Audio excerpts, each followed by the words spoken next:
Hey fans, welcome back to El Futuro on Unseen Sports TV. This weekend we had some thrilling match as the DaCosta Cup and the Manning Cup quarterfinals kicks off. Plenty of action on Friday and Saturday to discuss, with exciting comebacks and fierce rivalries, and a few surprises. Absolutely. Let's jump into the DaCosta Cup matchups and break down the results, starting with the showdown between Glenmuir and Frome Technical. Glenmuir came in as the favorite, Mr. Meeks, but Frome really gave them a scare.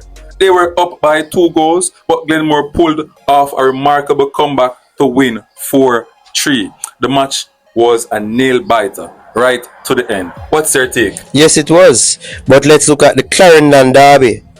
Central and Garvey Maceo locked horns in a classic derby style match that finished 2-2.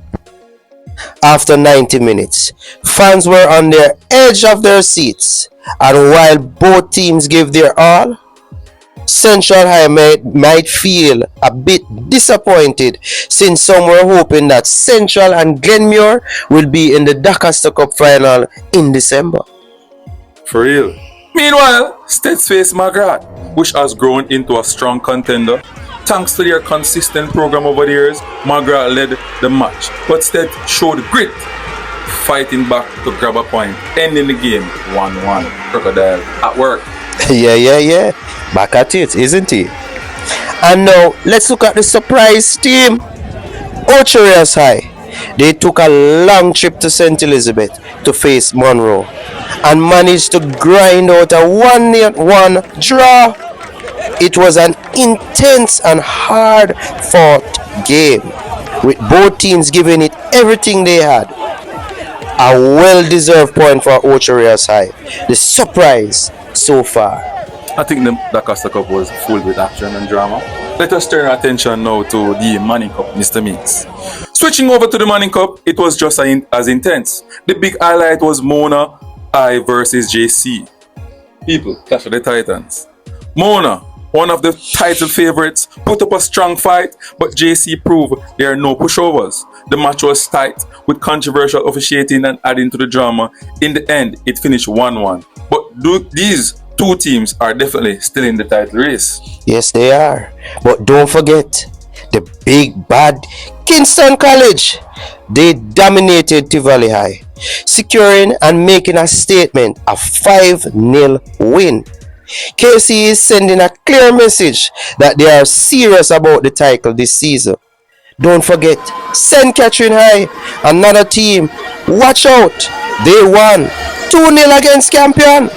But since Campion did not push them much, we're still waiting to see St. Catherine at their full stride.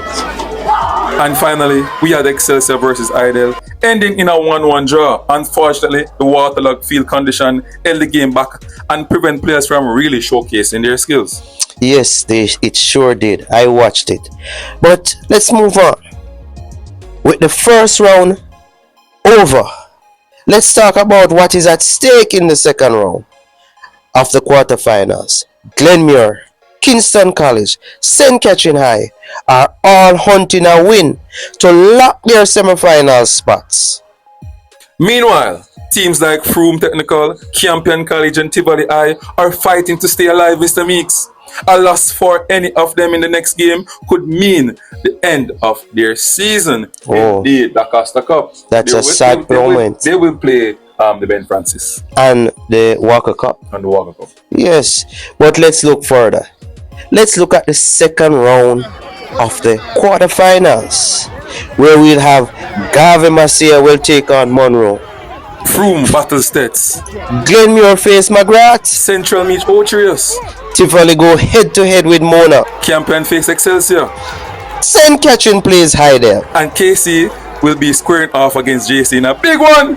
Very big one, man. Can these games throw up more surprises, or will the favorites come true as expected?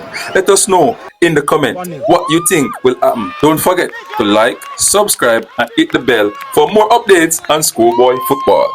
Thanks for watching El Futuro and Unseen Sports TV.